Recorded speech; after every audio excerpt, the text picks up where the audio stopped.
भाई साहब मोदी जी जो करते हैं सोच समझ कर करते हैं। आपको जानकर खुशी होगी दोस्तों, चैन से जीना है तो ये खबर सुन लीजिए दोस्तों। मोदी जी ने इतना बढ़िया काम कर दिया है। सीएए और एनआरसी का कानून लाकर मोदी जी ने इतना बेहतरीन हिंदुओं को उम्मीद दी है कि क्या कहें। पूरी दुनिया के हिंदुओं में वो हो गई है, जाग गई है हमारे हिंदू भाइयों में उम्मीद। आपको बताऊं कि जब सीएए एनआरसी के लिए जब ये मुसलमान प्रदर्शन कर रहे थे, इनको तो गाजा वाला हाल कर देना चाहिए। हैं यही अभी हमारे हिंदू भाइयों के दिमाग में यही आ रहा है कि बस मिल जाए हमें मौका। बहरहाल आपको बता दूं कि एनआरसी और सीएए का ट्रेलर आ गया है और वो ऐसा ज़बरदस्त लॉन्च हुआ है कि सब के सब दुनिया वाले झूमने लगेंगे। पता है क्या हुआ है? एक हिंदू व्यक्ति, नाम नीचे पढ़ लिए होंगे आप थंबनेल पर, मिस्टर लाभ शंकर माहेश्वरी, कट्टर हिंदू, भारत में रह रहे थे। गुजरात की एटीएस ने गिरफ्तार कर लिया भाई उनको। पता है कैसे? अब आप कहेंगे कि पहले तो ये बताओ भाई साहब, ये सीएए का मामला कहां से आ गया इसमें? है गाजा की बात करते तो बात अलग है, फलस्तीन की बात करते तो अलग है, ये सीएए का मैटर कैसे आ गया? तो रुको जरा, रुको यार। हाँ, सीएए का मैटर भैया ऐसे आया है कि सीएए में ये होना है, एनआरसी में ये होना है कि जो हिंदू नागरिक हैं पाकिस्तान के पड़ोसी देश के, उनको भारत बुलाया जाएगा और उनको भारत की नागरिकता दी जाएगी। भले ही भारत के नागरिक पहले से ही और भारत के हिंदू पहले से ही भूखे हों, प्यासे हों, बेरोजगार हों, लेकिन विदेशी हिंदुओं को लाया जाएगा, उनको भारत की नागरिकता दी जाएगी। इसका विरोध कटमुल्ले कर रहे थे, लेकिन वक्त ने इनके मुंह पर ऐसा तमाचा मारा कि एक बार फिर से गोबर खाने पर ये मजबूर हो जाएंगे।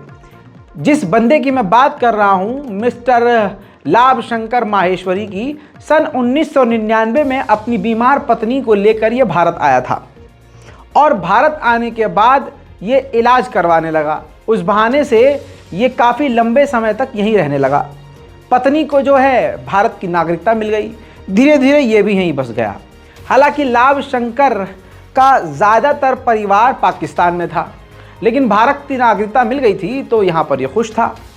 अब इसको वापस पाकिस्तान जाना था तो इसको वीज़ा नहीं मिल पा रहा था, तो पाकिस्तान के एम्बेसी में इसने कांटेक्ट किया, जहाँ पर इसका वीज़ा तुरंत लग गया। तो कहानी 100 की सीधी अब ये निकल के आई कि आईएसआई के लिए जासूसी कर रहा था। ये जो संस्कारी सनातनी हैं, हिंदू, जी हाँ, जो गद्दार नहीं होते, इनके खून में नहीं होती है गद्दारी, सिर्फ मुल्लों के खून में होती है। आपको बता दूं कि इतना बड़ा गद्दार निकला और इतने षड्यंत्र से खेल रहा था कि मोबाइल के ज़रिए, ये कॉन्टैक्ट के ज़रिए फिजिकली उन लोगों के कांटेक्ट में आता था जो भारतीय सेना में हैं या हमारी सिक्योरिटी फोर्सेस में हैं। उनकी फैमिली से दोस्ती कर लेता था, नंबर एक्सचेंज कर लेता था, व्हाट्सएप पर जुड़ जाता था। आईएसआई के द्वारा इसको ऐसा एक मालवेयर दिया गया था, मैं अमित मालवेयर की बात नहीं कर रहा हूँ, जी हाँ, वो तो बीजेपी का आईटी सेल है ना, अमित मालवेयर नहीं, अच्छा हाँ, अमित मालवेयर, सॉरी, काम तो मालवेयर वाला ही करता है। तो ऐसा मालवेयर, ऐसा वायरस डाल देता था ये फ़ोन से दूसरे के फ़ोन में, जिससे वो उसके फ़ोन की सारी डिटेल जो है हैक कर लेता था, एक्सेस करता था, देख लेता था सब कुछ। तो इंडियन आर्मी के जवानों के फ़ोन में ये घुस गया था, मिस्टर लाभ शंकर माहेश्वरी घुस गए थे और ऐसा घुसे थे कि वो जानकारी लेते थे, व्हाट्सएप के ज़रिए वो पाकिस्तान की आईएसआई को भेज देते थे, यानी भारत की सिक्योरिटी को एक तगड़ा वो थ्रेट बन गए थे। दोस्तों, मैं आपको तमाम रिपोर्ट दिखा ही रहा हूँ, भारत के तमाम अखबारों में ये बात आ चुकी है, लेकिन कोई भी गोदी मीडिया का एंकर ये चीखेगा नहीं, क्योंकि ये लाभ शंकर माहेश्वरी है।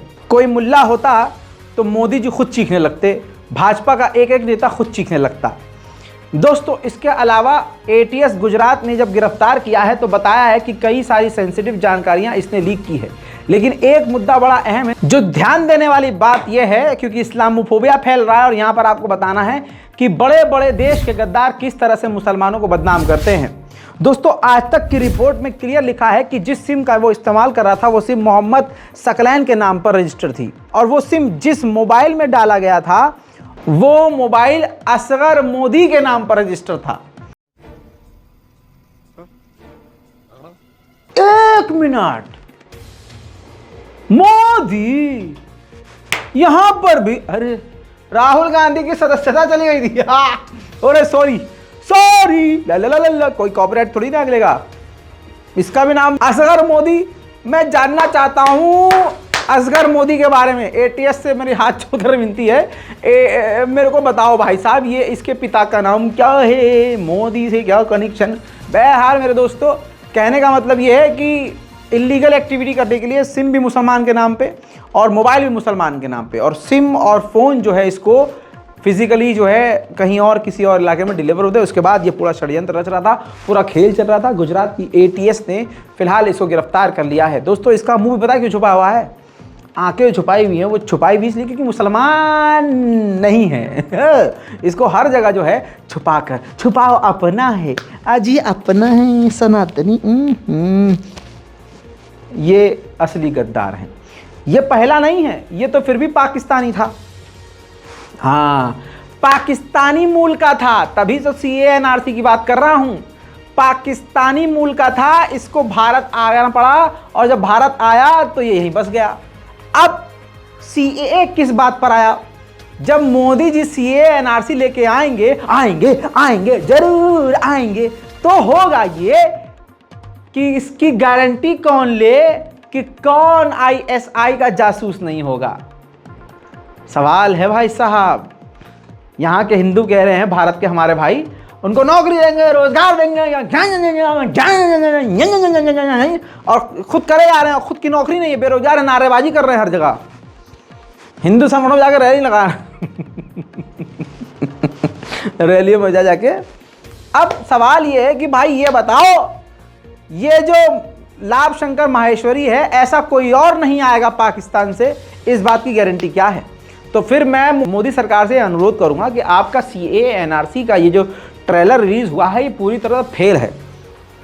दूसरी बात, आप फिर भी CAA-NRC लेके आएंगे क्योंकि मुसलमान ने मना करा है ना, तो आप एक काम कीजिए, CAA-NRC को जल्द से जल्द लागू कीजिए। जो दूसरे देश के हिंदू यहाँ आएंगे उनको जो है एक अलग जगह रखा जाए, इनको अलग जो है उनको शेल्टर बना कर दिया जाए, उनको टेंट लगवाया जाए, उनको अलग टेंट में रखा जाए और अच्छे से शेल्टर में रखा जाए। कम से कम इसकी अवधि 20 साल होनी चाहिए। 20 साल तक भारत माँ के साथ अगर उसकी वफादारी रही तो उसको भारत की नागरिकता दी जाए। है ना? बढ़िया है ना आइडिया। इस सज्जन को क्या तकलीफ है भाई? क्या तकलीफ है इनको? अरे तकलीफ वकलीफ कुछ नहीं, हम तो आइडिया दे रहे हैं मोदी जी आपको।